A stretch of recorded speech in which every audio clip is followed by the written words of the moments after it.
everybody. I think we can begin. Welcome to one and all in the next installment of the UNESCO Chair in Vulnerability Studies series, the Literature of Sustainability, Reading, Writing, and the SDGs.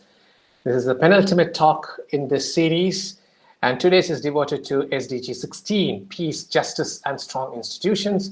And today our speaker is Professor Alfred Lopez of the Department of English, Purdue University.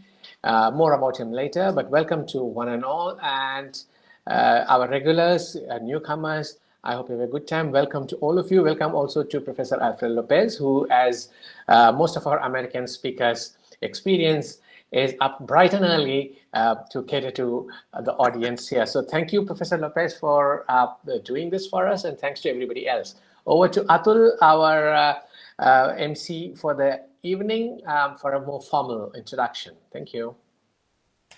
Thank you, sir, and welcome everyone. If I may introduce Professor Lopez to you. Alfred J. Lopez is professor and head of the Department of English at Purdue University. He is the author of 6 books, including Jose Marti, A Revolutionary Life, published by the University of Texas Press in 2014, the definitive biography of Cuba's greatest national hero. His most recent books are A Posthuman History of Jose Marti, The Apostle and His Afterlife 2022, and The Routledge Companion to Literature and the Global South, co-edited with Ricardo Quintana Vallejo 2023, both from Routledge.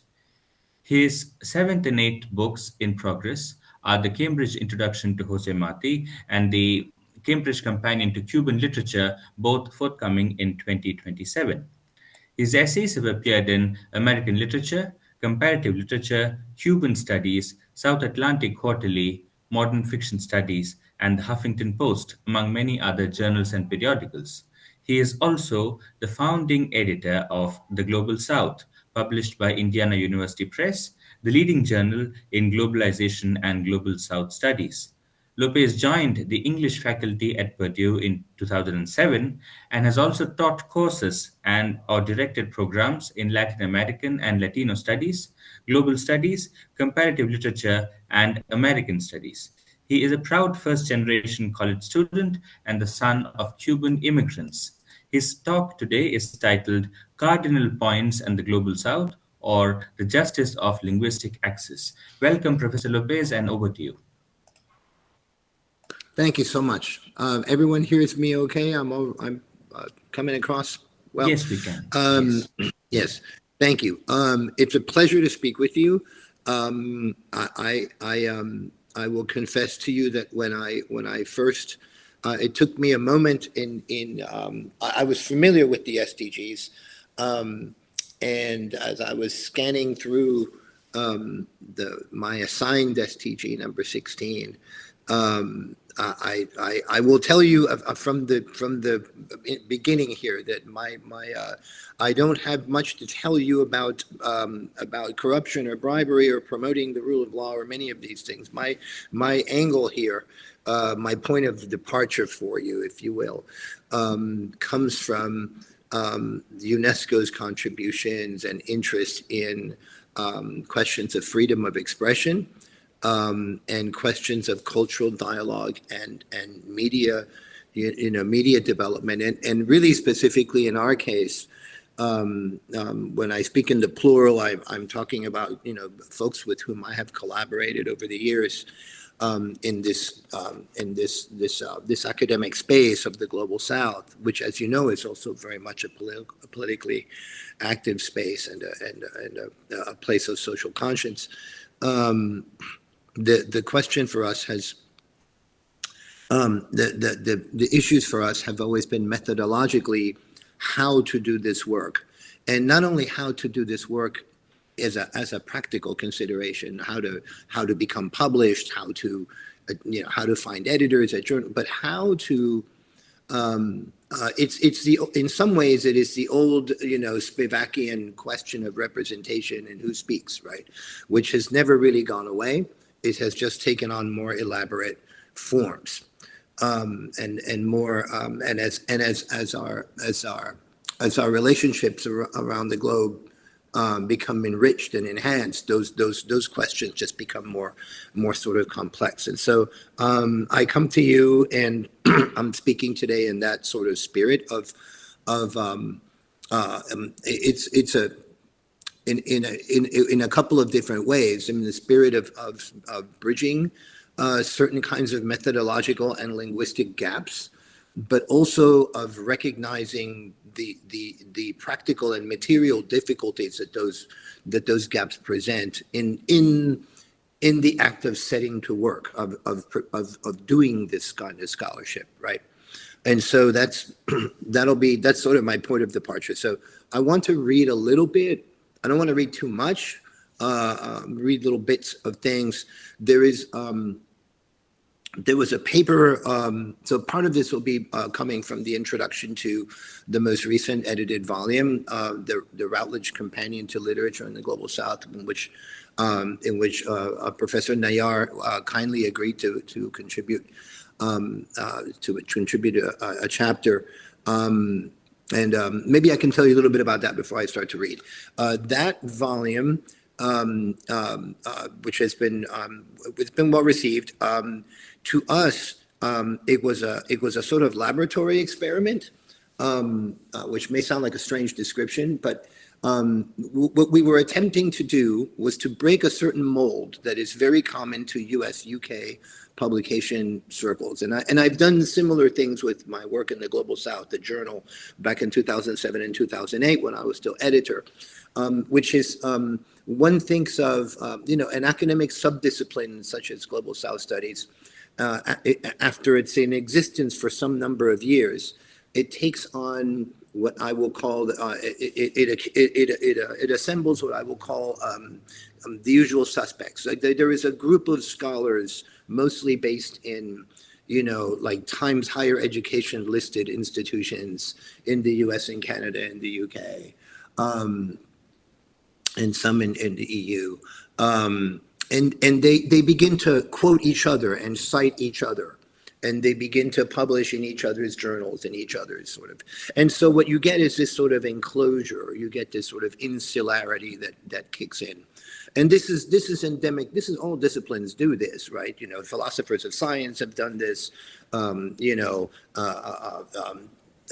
Materials engineers do this. I mean, this is not unique to our little subdiscipline, but it is nevertheless especially problematic for a discipline that, a field of study that claims to be speaking about the globe, right, and claims to be speaking about global connections and global sort of cultural exchanges and literary exchanges, to in fact be this sort of insular entity in which you have only a couple of dozen scholars talking to each other, right? And so that is the sort of the nut, if you will, that I've been trying to crack in different ways since 2007.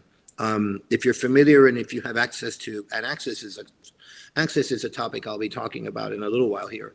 If you have access to the Global South Journal, you'll see that it has made strides, it has made efforts to reach out to scholars from around the globe.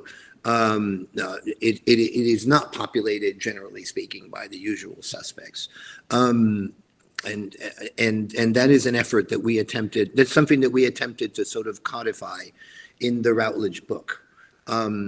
And so there were some obstacles. I will call them challenges, because I don't think in terms of obstacles. Challenges that we encountered, practical challenges, matters of language and translation and canonicity.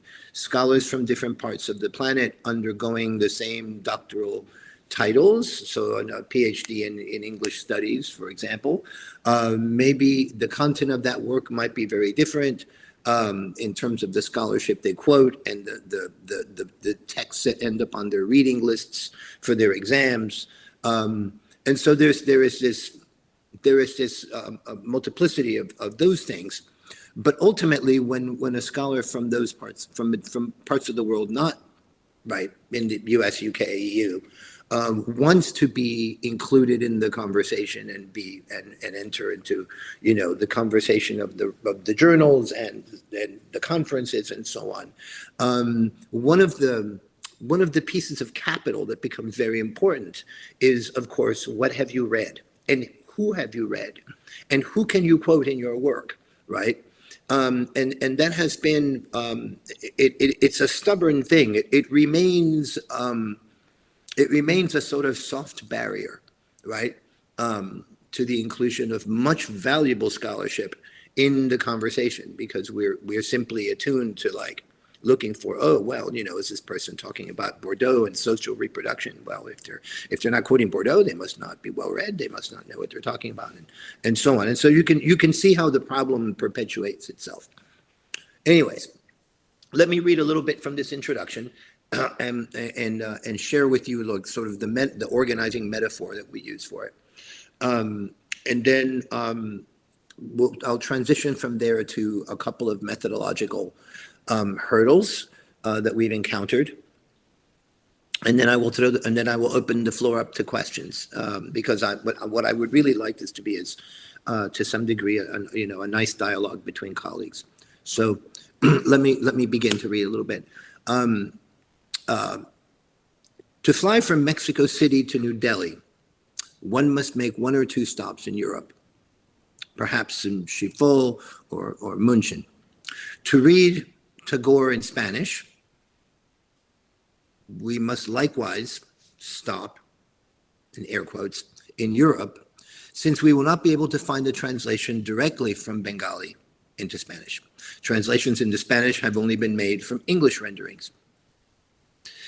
Whether to displace epistemologies, cosmologies, or bodies, people from south to south, it seems one must always stop in the north.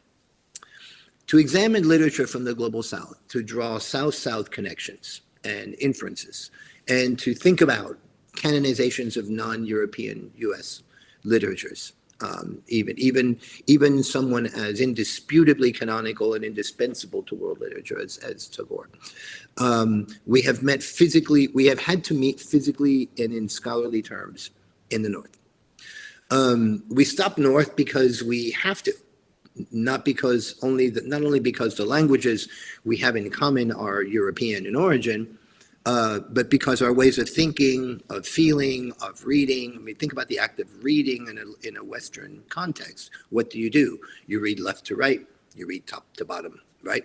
How we structure essays, we think in terms of the Western, structure of an essay, thesis statements, evidence, conclusions, the scientific method, and so on. These are all conventions we know this. These are conventions of European and colonial academic clarity and what is euphemistically called clarity and elegance, right? So my junior editor for the Routledge book was an untenured professor. He's tenured now, Ricardo, Professor Quintana Vallejo is a formidable scholar. I recommend him to you very highly. But he was untenured at the time, and he was my junior editor for the volume. And he was, he came up. He attended university at the Universidad Nacional Autónoma de Mexico, what is called the UNAM, in Mexico City, which is the sort of foremost research institution in Mexico City. But he wanted an American PhD, and he was concerned that if he did not follow all the conventions that I've just talked about, if he didn't publish in the right journals, if he didn't write, proper, again, in air quotes, sort of post-structuralist, philosophy, he just simply, no one would read him.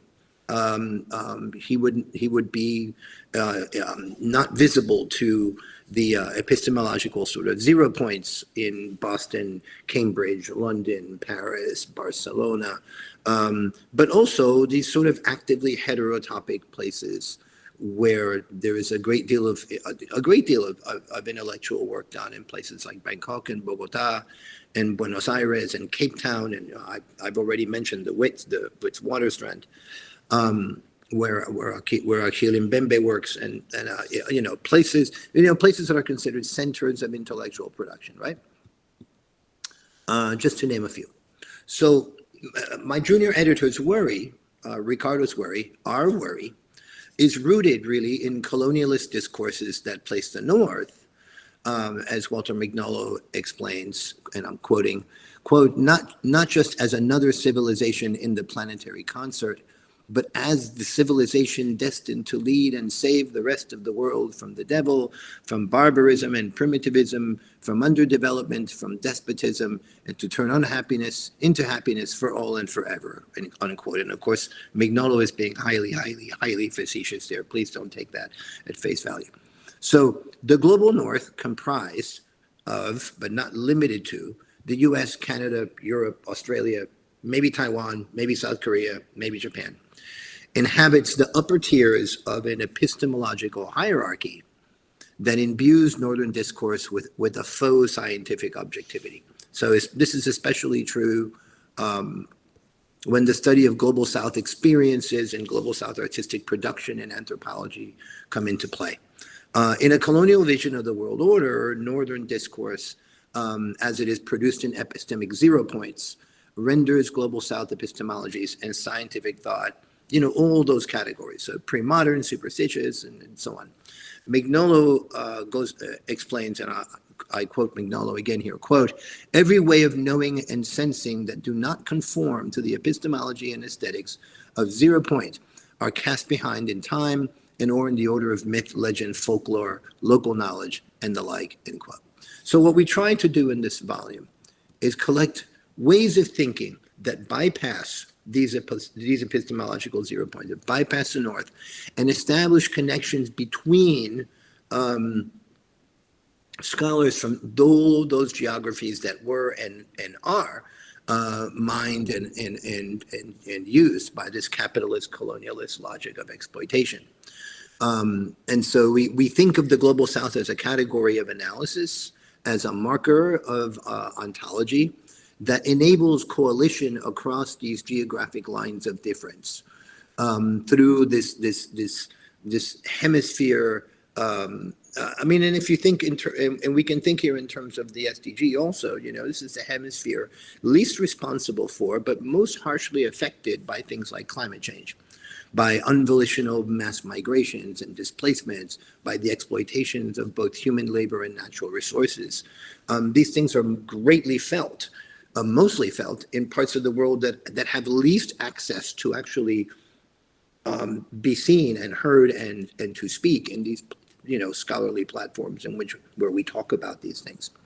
So it has been well established over the last 15 years of scholarship, the Global South is not a place.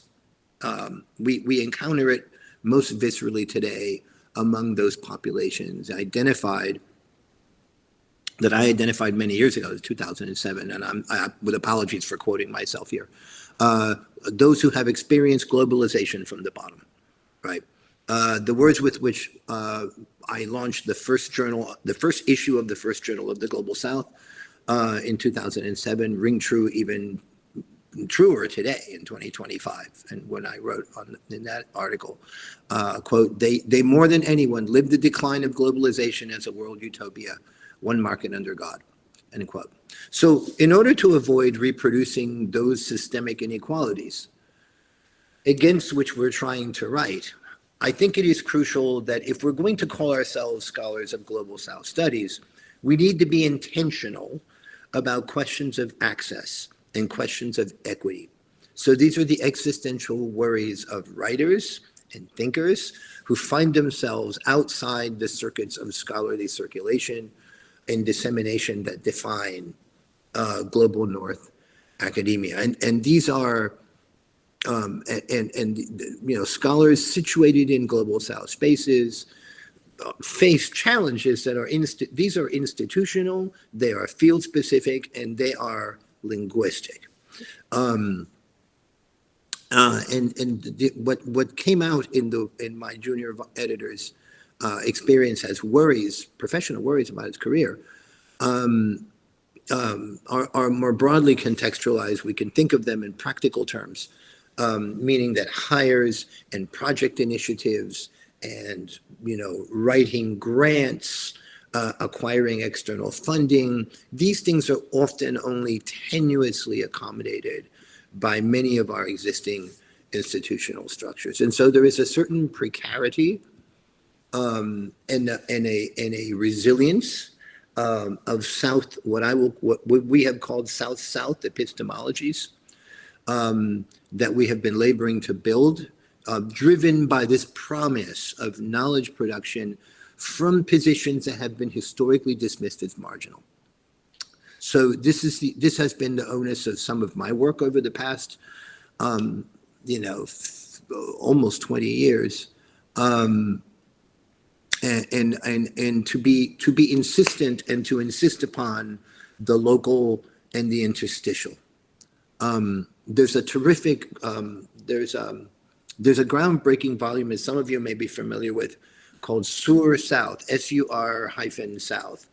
And the editors are Suzanne Klengel and Alexandra Ortiz-Wallner. And what they have done is, what they attempt to do in that volume is they put Latin Americanist decolonial scholars and global South scholars, writing about India and Pakistan and Sri Lanka and Malaysia and so on, into dialogue. And so they embrace this decentralized loci of enunciation as a methodology, right? And I'll quote them here as a methodology to reach a comprehensive critical analysis and reclassification of epistemic locations within the global circulation of knowledge. So these epistemic locations that Klengel and Wallner talk about, they're not abstractions. They define the individual scholars' disciplinary identifications and positions within the academy. Do you have a departmental tenure home? Are you on the tenure track? Do you have access to research materials? Do you have access to travel funding? Many library resources are now online. In a sense that democratizes access. In other ways it doesn't, because things are behind paywalls. My colleagues Anne Garland Mahler and Magali Armias Ticeda in the US also correctly emphasize the enduring challenge of language, literally of linguistic access for many scholars of the Global South. So it is not an accident that the vast majority of contributions, and this is a challenge we were not entirely able to overcome in the Routledge Companion. We translated some of the authors into English for purposes of the volume, but others we were unable to translate because I didn't have access to reliable translators in certain languages, and so I had to pass on certain contributors. So linguistic access for many scholars of the Global South. It is not an accident that the vast majority of contributors to our volume are written originally in English. So after 15 years and many books and articles in the Global South field, English remains the hegemonic lingua franca of Global South scholarship. To some degree, you could say that Spanish is the second sort of language there. It is the institutional condition under which scholarship in this field has happened at all. And it remains today the most vexing methodological obstacle to our truly being able to embody the goal of the South-South epistemology, right?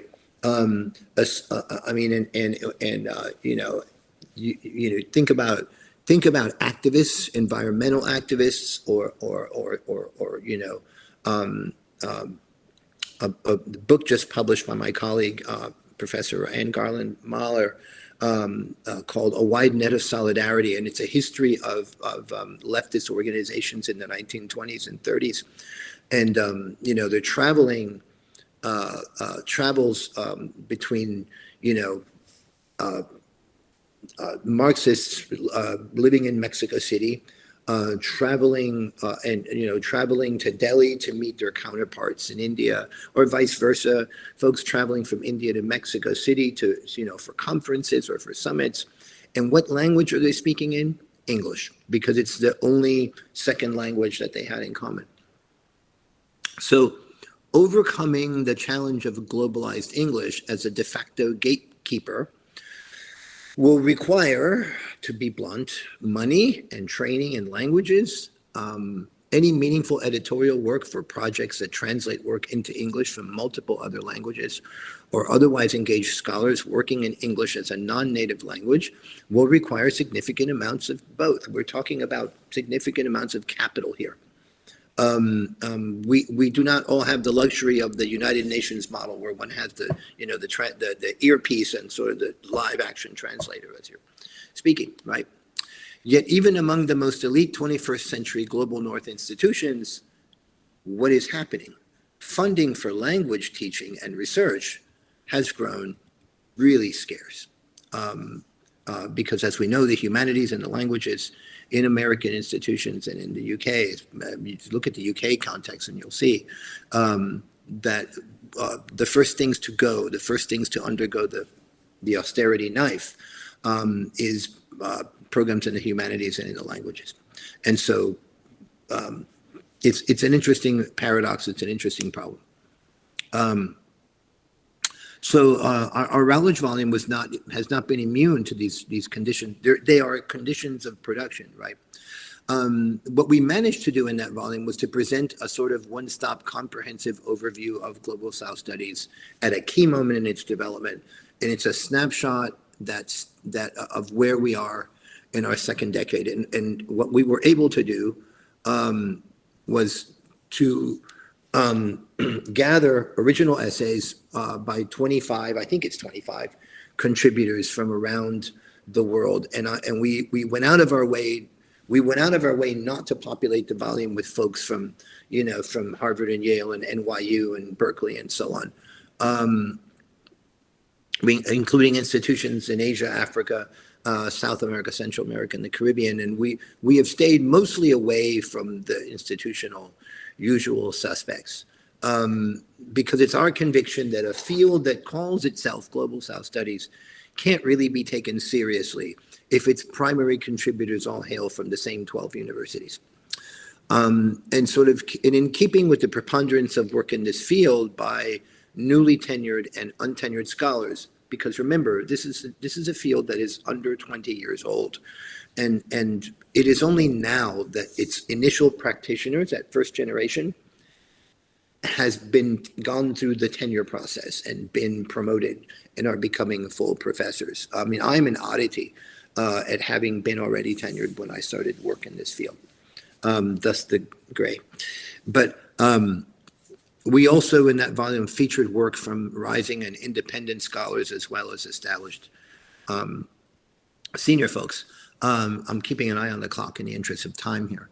And finally, the Routledge volume presents what we believe to be a representative sense of the broad range of methodologies and approaches and primary and secondary texts and literary canons that would truly represent a global South studies.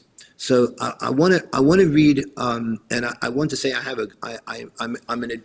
I'm generally an admirer of Gayatri Spivak's work. I'm not sure she likes me very much because I say things about her like what I'm about to say. There has been what I've just described to you has been a sort of blind spot historically in the post-colonial studies that emerged in the 1980s and became ascendant in the 90s. And so that work from that era in the late 20th century that sort of informs post-colonial studies even today has this blind spot. So I'm going to share with you a quotation from something that Gayatri writes in one of her books, which is called Death of a Discipline, that was published, I think, in 2003-ish, to sort of emphasize my point. I started talking about airplanes and flights between different global cities. And here is the famous post-colonial critic pondering the planet from the comfort of her airline seat. I'm sure it's a very nice seat. I'm sure it's in first class. So I'm quoting Gayatri here. Quote, "My plane is flying now over the land between Baghdad, Beirut, Haifa, and Tripoli into Turkey and Romania. I am making a clandestine entry into Europe. Yet the land looks the same. hilly sand. I know the cartographic markers because of the TV in the arm of my seat, end quote. I want to propose to you that that is exactly the wrong way to be thinking about the global south. We are not undifferentiated hilly sand, and we need to stop. I want to encourage my colleagues who are working and publishing and dreaming and writing and studying outside of these, elite circles of production. I want to encourage everyone, folks on this call and beyond, to stop waiting patiently to be seen by the North, by governments, by financial centers, but especially by post-colonial critics.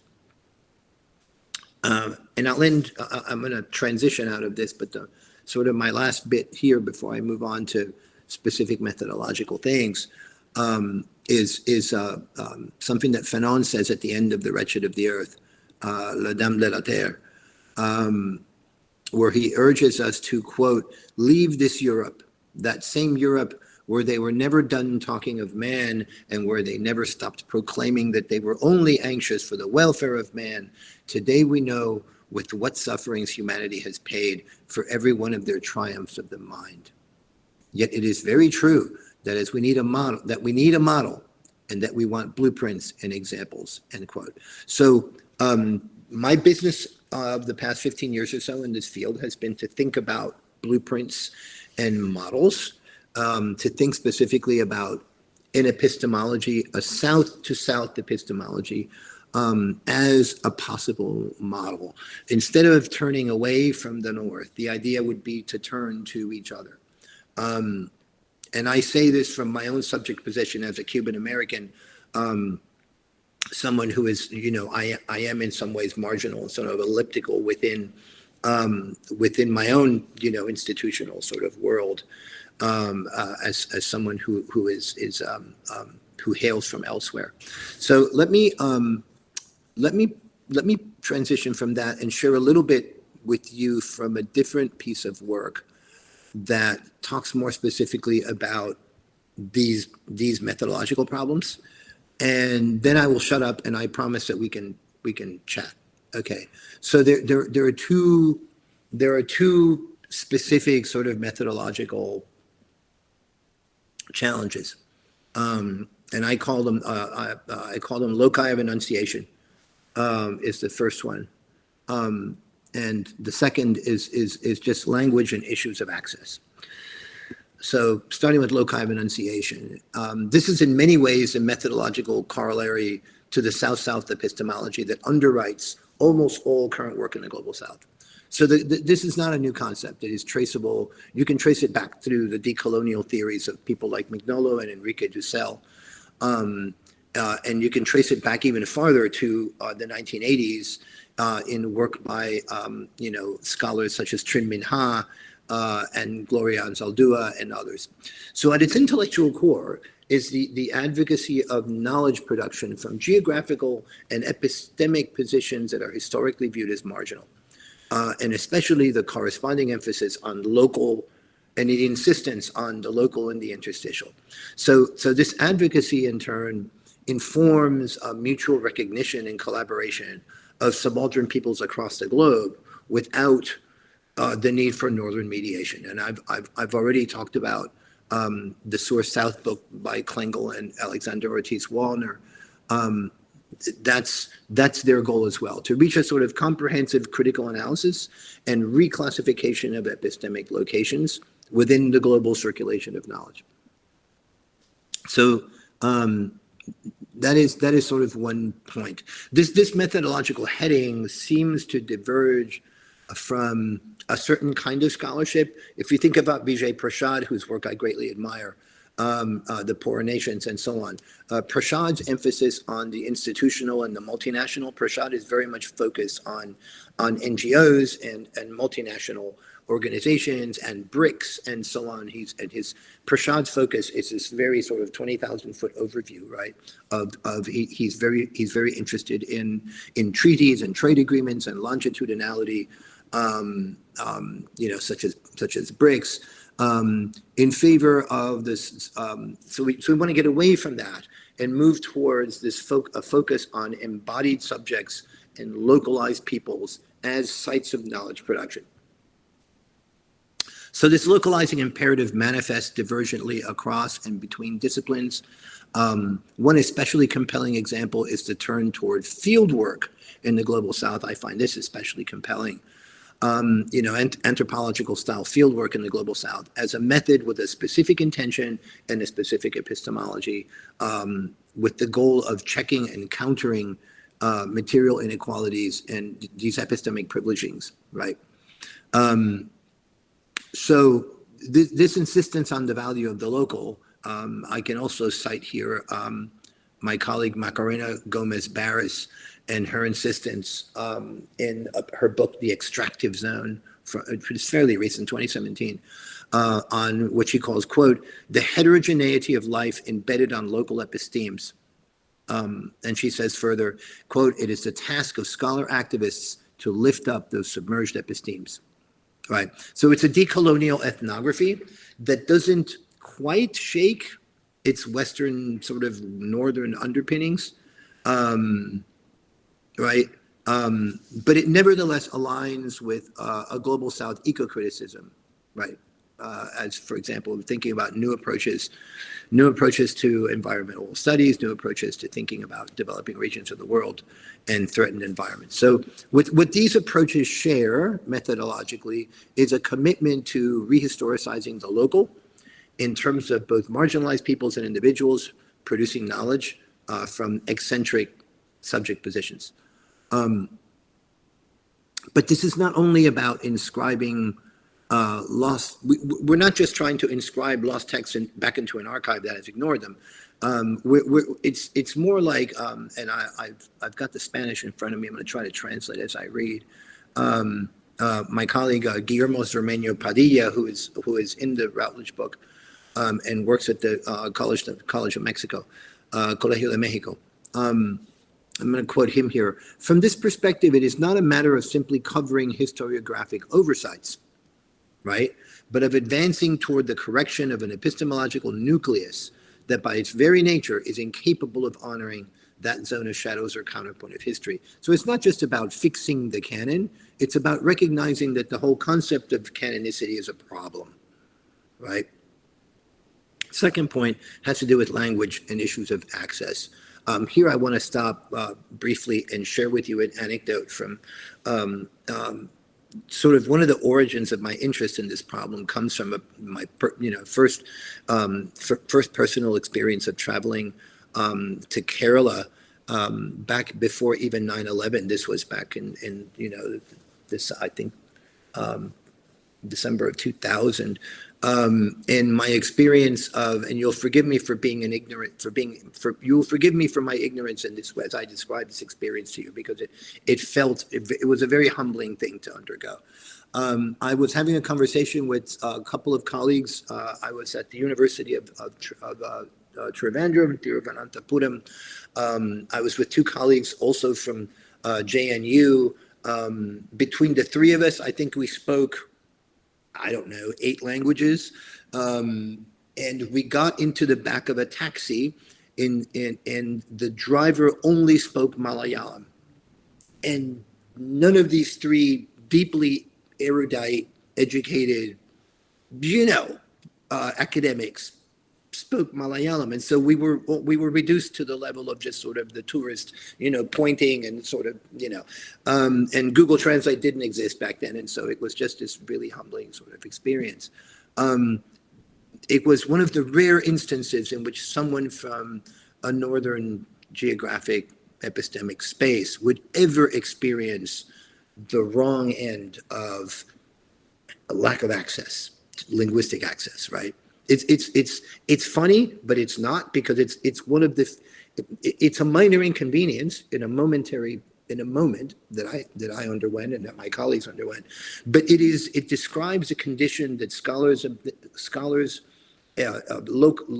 localized scholars in different parts of the planet doing this work find themselves in constantly. And it is this. It is in many ways the more intractable challenge given that issues of access impact not just methodology, but the institutional context in which scholarship can happen at all. It is by now commonplace in Global South scholarship to at least acknowledge the contradictions inherent to an enterprise that wishes to make meaningful South-South connections while publishing the vast majority of its findings in English.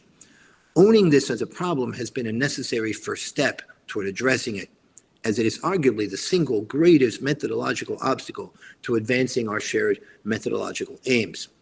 And I share this example with you. The material challenges are real and have tangible consequences.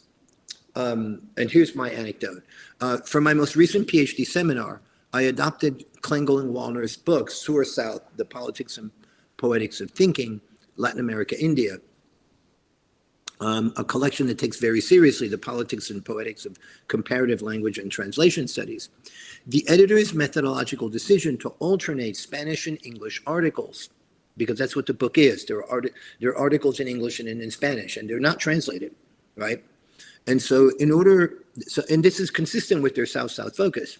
But what it means is that only a reader fluent in both languages can fully and exegetically experience the text. So my choices as an instructor were thus, I can translate the Spanish sections for my students, or I can simply gloss them in class and tell them what they mean. So I ended up splitting the difference by translating key passages, which was an expedient solution, but not really adequate for the professionalizing of doctoral students who want to be serious scholars. So you see my problem, right? Did I serve my doctoral students well? Probably not. But I believed it important that we have a candid conversation about exactly these issues. What does it mean to claim expertise in a meta field that prizes the local and the marginal when it requires a higher level of language study and a higher level of interdisciplinary immersion? What does it mean to require that higher standard from doctoral students at a moment of diminished institutional support and diminished institutional funding for precisely that kind of work, right? I think I can stop there because I think you've gotten my point by now. But you know, this is sort of what I want to close with. Put another way, if scholars in the Global South are doing this work in languages we don't read and using methodologies and rubrics we don't recognize, are we really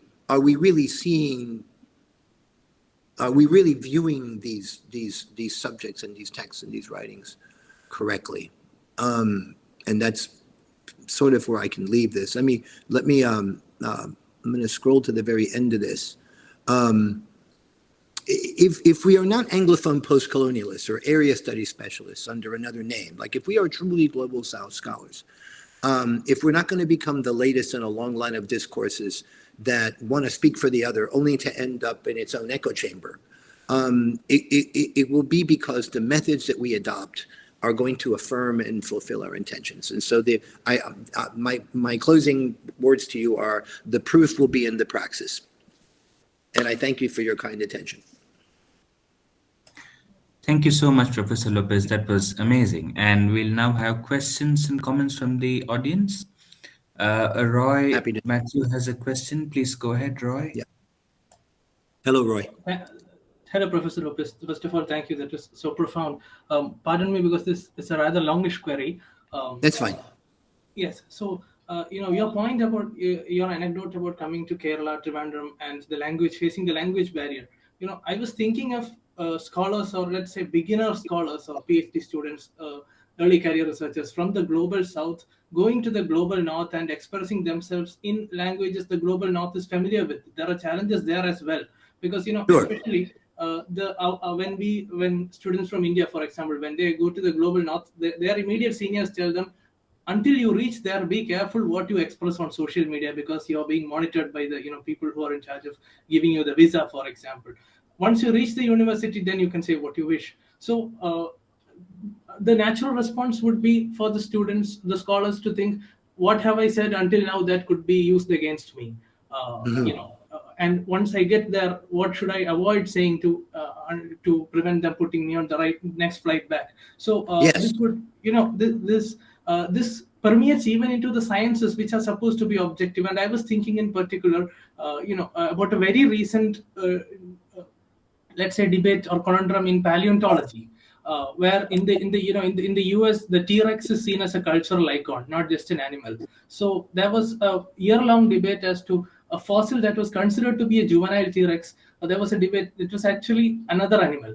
But the paleontologists in the US, and they would cite themselves. Actually, they would cite their own peers and say, no, what you people are saying is wrong. We know this is. I mean, they wouldn't say it in those terms actually, but they would say, this is actually a juvenile T-Rex. So, but so people from China or India or other countries, they would say, they would try to counter the argument, but so their argument would be, and I wouldn't say discarded, but it would be devalued. So finally, what happened was it actually turned out that the people, they were wrong. It was a different animal.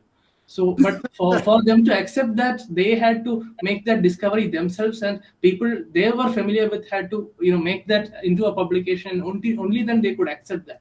So, I mean, I was thinking of I was reminded of the work that you did on Jose Marti's death. If somebody if somebody from another country, from a global south country, let's say, were to come to the global north and make such an observation about a national icon, there would be many things, practical things, that they would be afraid of, whether how they would be seen, not just by people around them, but by academia, and how that would reflect on their existence, if not their career. Yeah. So that was my question, sir. Thank you. Yeah, no, and you introduced something that I didn't. If had I whirled enough in time, would love to speak at greater length about with you, which is not I've talked about these practical barriers, but now in the era since January of 25, we've entered into this other sort of global political climate in which it's not only access that we're talking about, it is the danger of exposure, of exposing oneself politically, with the contents like of one's speech, right? And differential sort of differential platforms from which to speak.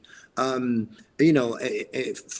someone who's a tenured professor at an R1 institution in the U.S., I might say things that the upper administration won't like very much. But as a U.S. citizen, there isn't really very much they can do beyond, censoring me or not giving me my next pay raise or whatever. But for an international graduate student, who is dependent on an H-1B visa or a J-1 visa, actually it's a J-1 for the U.S. They can be put on the next plane. And so that introduces like an even higher level of peril, right? It has a chilling effect on the kinds of conversations that we can even have. So I take your point. Thank you, Professor. Professor Lopez, if I may ask you a question, when we think of a focus on the local, for example, as well as on South epistemology, how does one think of maintaining maintaining the standards of research? I mean, and by standards of research, I mean, do we think about alternative methods of, let us say, alternative ways of, let us say, preserving the integrity of our research methods, the quality of our translations, and Yes. and also, of course, methodological rigor, but also how do we guard against this thing? I mean, how do we guard against a certain kind of exoticization of the global South in the global North? Because you mentioned the Routledge Companion to Literature of the Global South. There's another Routledge Companion that's just put out a call, and they're still commissioning chapters. That's on book studies, and it's edited by a couple of people from the Institute of English Studies in London. And the call for papers, the call for contributions was interesting because of the emphasis it laid on how welcoming it was from of contributions from people from the global South. And in one sense, it does sometimes feel like we need to guard against the sort of exoticizing the global south, and therefore preserving the integrity of our research, and so on. And sometimes what happens is research from the global south turns into yet another discovery narrative rather than doing Sure. something more seriously with the form. And when, Yeah. like for example, if somebody is presenting on a text from one of the several Indian languages, and people in the audience, if they are not familiar with the language, then the speaker becomes the sole arbiter of what they Correct. are speaking on. And how do we then ensure that a rigorous debate ensues, even with that kind of a focus on the local? So that Sure, was my sure. question. No, that is precisely one of the barriers, and one of the sort of questions that has vexed me for many years. And I take Roy's anecdote, the example of the Chinese, researchers who could not. So let me back up a little bit here. There is a certain, I think that we in this virtual room can agree, when those calls come out. I have tried not to be this person, but when these calls come out, even with the best of intentions, an editor, and I just had Ray Ryan, who is a senior acquisitions editor for Cambridge University Press, came to visit us, and he came to visit with faculty, and he was looking for projects and so on. And we had a version of this conversation, and his answer to me was that Cambridge University Press it considers itself not a cutting edge press. It considers itself what he calls a publisher of record, and it's a publisher that is not interested in pressing epistemologies and boundaries. It wants to be the publisher of record for the status of a field.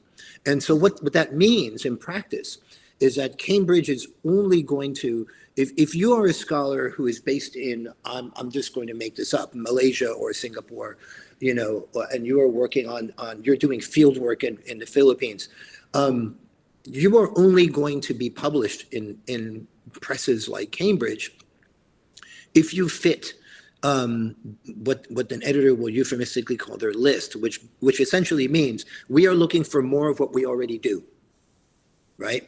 And so the challenge becomes, the challenge of exoticization is really, if we're going to be truly sort of blunt about sort of the cravenness of that, what that really becomes is, if I'm a scholar, if I'm an intelligent, ambitious young woman in Manila who wants to be published in Cambridge University Press, I need to figure out what they will publish, and I need to conform my work to that vision in order for my name to appear on their, do you see what I'm saying, in their tables of contents. And so then we'll promote my professional visibility and my status and my possibilities of becoming someone to join the tenured ranks. And so the exoticization question really boils down to sort of the professional barriers that young scholars face when facing the challenge of whether to maintain the integrity of their own work and what they want their knowledge production to be, and what sorts of knowledge production these elite presses want to see. And I don't know if that, I think what I'm trying to do here is take your question and place it in a professional context that will be, I think, harrowingly recognizable to everybody on this call. I mean, those are the choices that we're often faced with, right? And so for the scholar who specializes in, I don't know, contemporary Malayalam poetry, well, how do you make that work and that canon, and how do you make that work, or you write in Urdu, right? Like, how do you make that work legible to a university press editor who has their own sort of box that they want to stick you in, right? Thank you so much. Yes. Yeah. And I know that that's not a comforting answer, but that seems to be where we are in terms of these presses. Yeah, thank you so much. Are there any more questions or comments or responses to Professor Lopez? Questions, concerns? Thinly veiled rants are also welcome. I don't know.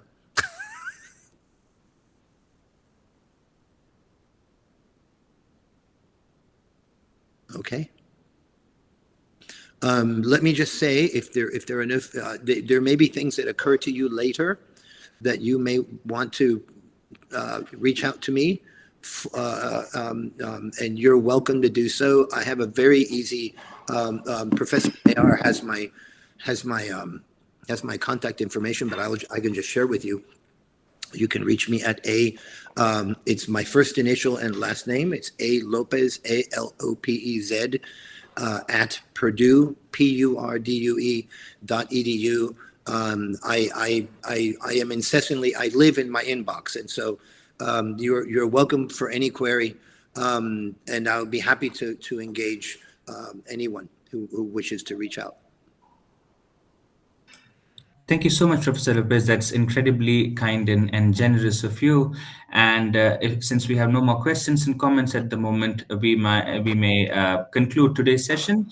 And I would like to thank, most importantly, I'd like to thank Professor Alfred Lopez from Purdue for accepting our invitation and for being and for his wonderful talk, as well as his very involved conversations with the audience. So thank you so much, and a big thank you to all our participants and everybody in the audience today. Several of our regulars are here, and we hope that you go to our website and our YouTube page, where we will be uploading all our lectures. So thank you for joining, and we hope that you will be joining us for the subsequent talk. We have one more talk in the series and lots more in store. So thank you so much. Thank you to Mabel Susan for designing.